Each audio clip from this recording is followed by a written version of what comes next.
Bonjour frères et sœurs, en ce jour nous fêtons une fête qui n'est pas une fête majeure, mais qui est une fête de la Vierge Marie.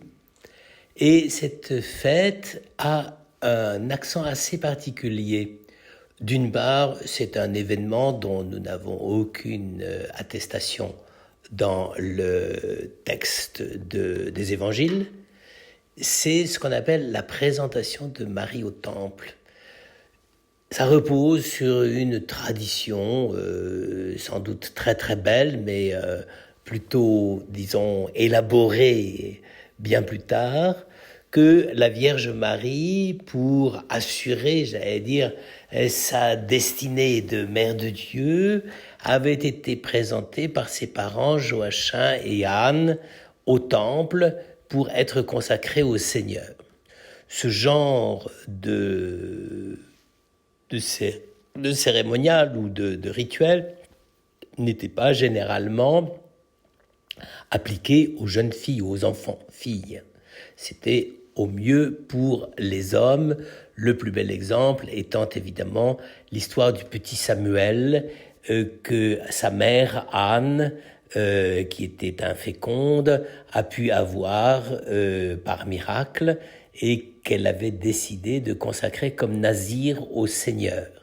Donc, on ne peut pas dire que ce soit quelque chose qui est même un fondement biblique au sens propre du terme. C'est une sorte d'œuvre littéraire, de création, pour dire que Marie avait une vocation spéciale. C'est ça le sens de cet épisode. Donc, qu'est-ce qu'il y a là derrière? C'est ça le problème. Pourquoi a-t-on pu vouloir faire de ce genre d'événement, n'est-ce pas, un point de fixation de la piété chrétienne? L'interprétation majeure, mais à mon avis, elle n'est pas très très juste, c'est celle, si on peut dire, du privilège. Le privilège au sens banal du terme, c'est-à-dire jouer d'un système d'exception dans un système qui lui-même devrait s'appliquer à tout le monde.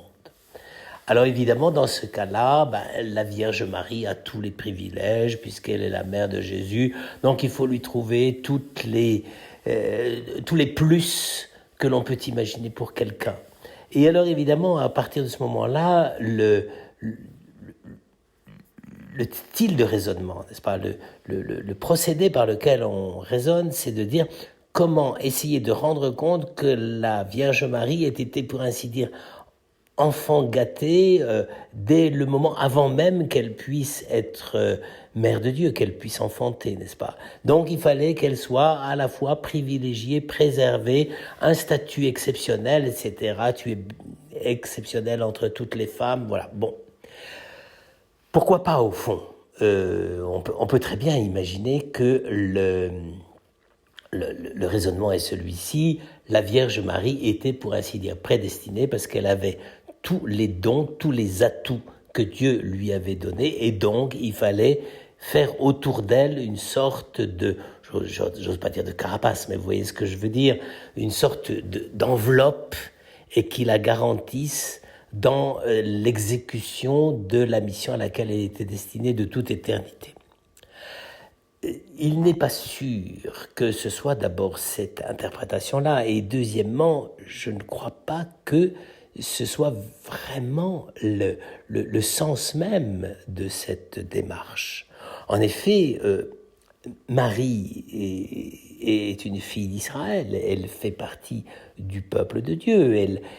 C'est pas parce qu'elle a un plus que Dieu l'a choisie, c'est Dieu l'a choisie pour quelque chose. Et par conséquent, on n'est pas dans l'ordre du privilège, on est dans l'ordre de comment Marie, pour qui Dieu a confié une destinée spéciale, être mère de Dieu, comment Marie peut-elle accomplir cela? C'est donc pas simplement, j'allais dire, de l'ordre du plus, C'est comment se fait-il qu'une créature comme la nôtre ait pu être le lieu de surgissement de la présence du Fils de Dieu. Et là, je pense que si on aborde les choses de ce côté-là, c'est un peu plus subtil, ça je reconnais, mais c'est quand même un peu plus vrai. Car si Marie est tellement exceptionnelle, comment considérer qu'elle est l'une d'entre nous?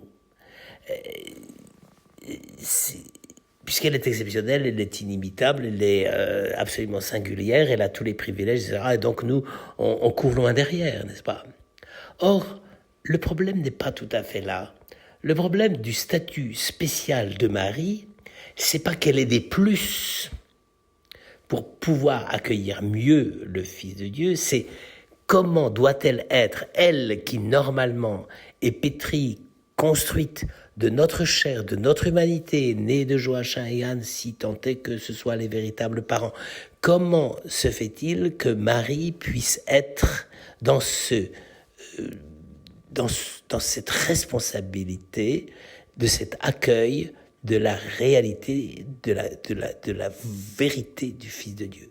Vous voyez, on en revient toujours à cette question qui, la plupart du temps, est un peu négligée. Ce qui fait l'originalité de Marie, c'est pas qu'elle est plus vertueuse que nous. Elle l'était, évidemment. Mais c'est pas d'abord ça qui fait sa spécificité. Sa spécificité, c'est que elle a été choisie pour pouvoir être le lieu de surgissement de Dieu, le Créateur, dans sa créature. Ça n'est arrivé qu'une fois. Ça n'est pas arrivé chez les anges, ça n'est pas arrivé dans d'autres peuples, ça n'est pas arrivé dans n'importe quel autre être spirituel, et surtout aucun autre être spirituel est fait de chair et de sang à la fois. Marie est le seul lieu où Dieu a voulu surgir. Ça, évidemment, ça a beaucoup intrigué les anciens. Et je pense que tout ce qui concerne la mariologie, c'est-à-dire le mystère de la Vierge Marie, aujourd'hui, c'est de là que ça vient. Et donc, si on dit qu'elle est présentée au temple, ce n'est pas pour qu'elle soit mieux, qu'elle soit... Non, c'est parce qu'elle est déjà,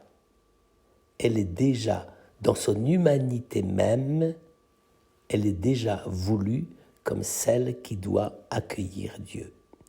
Et donc, peu importe, si je puis dire, les figures rituelles, liturgiques, spirituelles que l'on peut essayer de développer pour dire cela, mais ce qu'on veut dire, c'est ça. Comment se fait-il qu'un être humain de notre espèce humaine, femme qui plus est, parce que dans ce cadre-là et dans l'Antiquité, que ce soit une femme par laquelle est entrée la plénitude du salut et de la vie et de l'identité personnelle de Dieu, le Verbe s'est fait chair, n'est-ce pas? Comment se fait-il que ça ait pu être possible? Que fallait-il qu'elle soit pour que, effectivement, elle puisse accueillir Dieu? Eh bien, vous le voyez, frères et sœurs, à partir de ce moment-là, on n'est pas du côté du privilège au sens un peu, j'allais dire, piston du terme, n'est-ce pas? Ça n'a rien à voir. Elle est celle par qui Dieu est entré dans le monde. Et par conséquent, tout ce qu'elle pouvait être dans le sens de cet accueil, de cet surgissement, de la fécondité d'une chair qui allait devenir celle de la chair de la mère du Fils de Dieu, tout cela, c'est effectivement ce que veulent dire ces fêtes comme la nativité, comme la présentation, et finalement, et c'est là que ça a abouti, à l'Immaculée Conception. C'est-à-dire que toute la méditation de l'Église a été finalement concentrée autour d'un seul point, c'est comment se fait-il qu'un être humain puisse accueillir le surgissement réel de la personne du Verbe de Dieu. Eh bien, frères et sœurs, c'est pour ça que cette fête, elle a beaucoup de sens, mais beaucoup plus qu'une simple description d'un processus, j'allais dire une petite procession avec un cierge dans l'enceinte du temple. Tout ça, évidemment, est une manière dont on a voulu essayer de décrire cette destinée exceptionnelle, mais non pas dans le sens de la supériorité, mais dans le sens de l'accomplissement. Tout ce qu'elle était dès ce moment-là, tout ce qu'elle était dès sa conception, était l'ouverture à la présence infinie du Verbe de Dieu. C'est ça que nous fêtons aujourd'hui.